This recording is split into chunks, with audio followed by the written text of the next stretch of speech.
Assalamualaikum friends, how are you? I hope you people will be fine. So today I will discuss with you PPSC 2022 exams MCQs and most important MCQs यानी कि PPSC में 2022 में जितने भी अहम सवालात आ चुके हैं या जो बार बार रिपीट हो रहे हैं वो आज मैं आपसे डिस्कस करूँगा।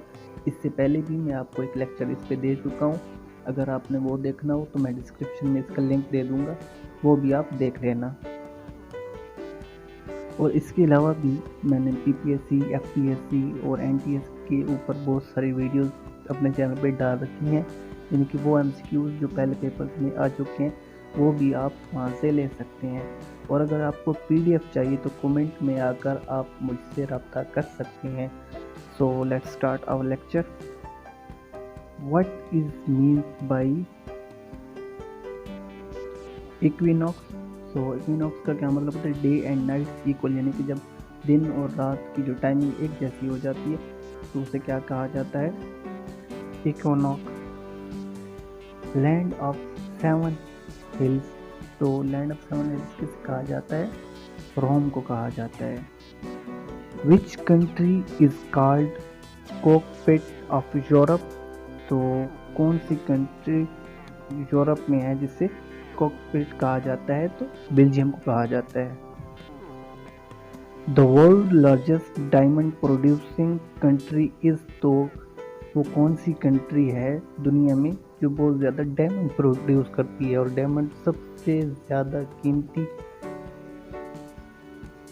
धात है दुनिया में, तो वो कहाँ पे प्रोड्यूस सबसे ज़्यादा होती है? साउथ अफ्रीका में। The lowest point on earth is the coastal area of Dead Sea, तो कोस्टल एरिया डेड सी का वो अर्थ का जो लोएस्ट पॉइंट है। ऑस्ट्रेलिया वाज डिस्कवर्ड बाय, तो ऑस्ट्रेलिया को किसने डिस्कवर किया था? Navigator William Johnson. और कौन से ईयर में इसे डिस्कवर किया गया था? 1606 में। जैसे कि अब एशिया को किसने डिस्कवर किया था? वास्को ड गामा ने। और इसके अलावा अमेरिका को किसने डिस्कवर किया था? कोलंबस ने, क्रिस्टोफर कोलंबस ने। The earlier name of New York city is new Amsterdam. New York को पहले कहा जाता था। The national flower of Britain is, तो ब्रिटिश का जो नेशनल फ्लावर कौन सा है? वो रोज, यानी कि गुलाब के फूल है।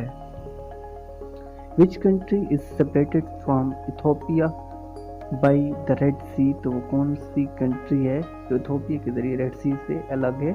तो वो यमन है। What is the main port of Italy, तो इटली की सबसे मेन पोर्ट का नाम कौन सा है? जिनोवा उसका नाम है। How many pairs of ribs are there in the human body, तो ह्यूमन बॉडी में रिब्स के कितने पेयर्स होते हैं, जोड़े होते हैं? 12।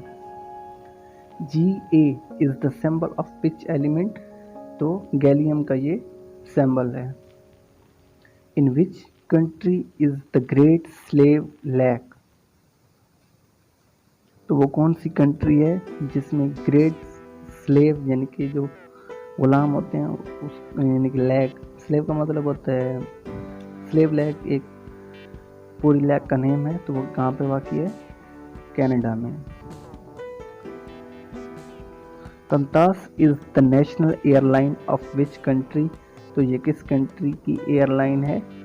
ऑस्ट्रेलिया की। जैसे हमारी क्या है, यानी कि पाकिस्तानियों की PTE, sorry PIA। Last Islamic month is, तो इस्लाम का आखिरी महीना कौन सा है? ज़िलक़द, जिसे हज वाला महीना भी कहा जाता है। मिल्क टीथ इन नंबर, तो दूध वाले दांतों की कितनी तादाद होती है? 20। Lungs absorb which gas from air, तो जो लंग्स होते हैं वो कौन सी गैस अब्जॉर्ब करते हैं हवा से?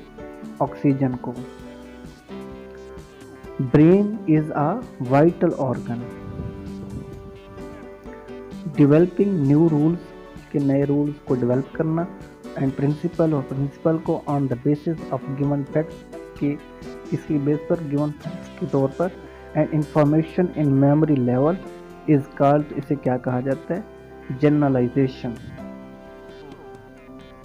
When NaHCO3 is heated it produce, जब NaHCO3 को गर्म किया जाता है तो वो कौन सी चीज़ प्रोड्यूस करता है, CO2 को प्रोड्यूस करता है।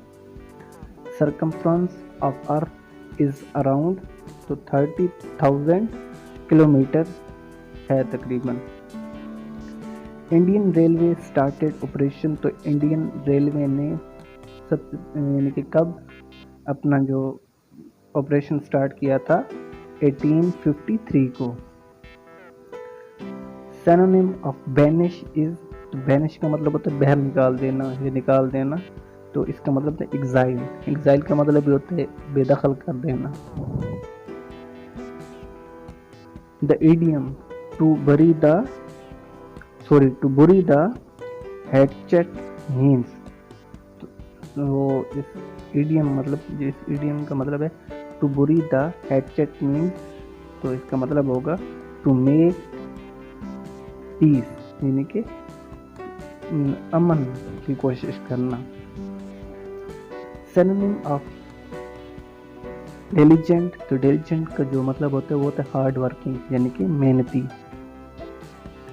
Study of spider is called, तो स्पाइडर की स्टडी को क्या कहा जाता है, ऑर्चिनोलॉजी।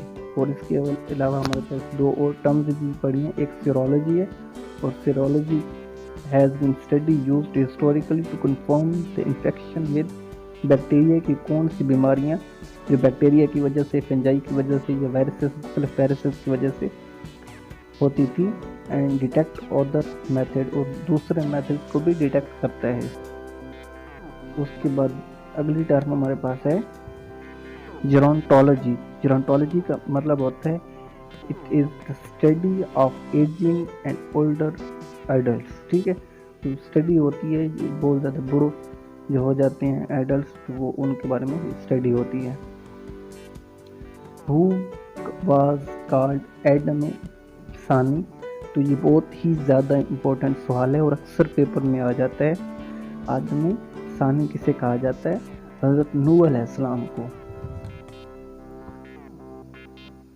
DSL एब्रीवेशन इज, तो DLS किसका एब्रीवेशन है, digital subscriber line. Blood cell are produce by dash in the human body, तो ब्लड सेल कहाँ से प्रोड्यूस होते हैं, बोन मारो से। सो ये था आज का लेक्चर, उम्मीद है आपको पसंद आया होगा। तो please watching my video and stay connected with us for more details. Okay friend, goodbye, take care, Allah Hafiz. Please subscribe my channel and press a bell icon for more details.